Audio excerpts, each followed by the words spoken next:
at a meridian, you've softened up your horse, you've got an idea of how he responds to your touch. Your horse has an idea of what you're up to. He knows that when you come across some tension or discomfort that you're not going to start pushing on it. So he'll be relaxed with you. Now we're going to start asking for movement in releasing tension in these key junctions. We're going to start with the pole and the atlas junction, but before we start I wanted to just talk about how this works. The first thing we're going to do is ask for movement in a relaxed state of this junction and the vertebra of the neck.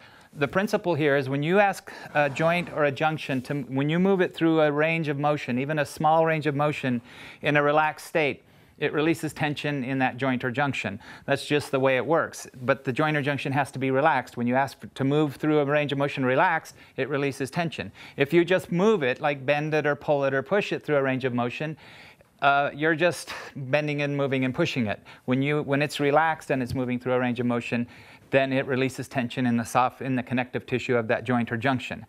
Another thing we're going to do is as we're asking for this movement, we're going to run into resistance, because when you're coming down the neck or wherever you're applying this movement and there's tension there or discomfort, the horse is going to brace and resist it.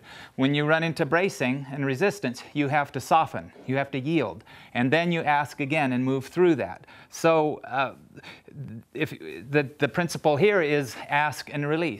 When you run into resistance, soften and then continue on through it. The reason that the horse braces against that tension is it's a survival response. The horse is a survival animal, a flight animal. His first survival response is to flee from discomfort or danger or whatever. His second is to brace against it.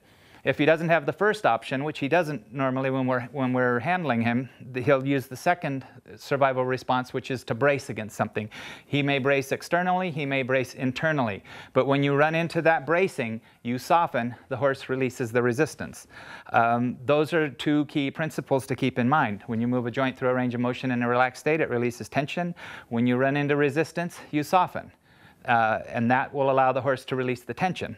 So with the neck vertebra, first we're going to bring his little head up here, and then we're going to find the first vertebra of the neck. The atlas is the first vertebra of the neck. We have the pole.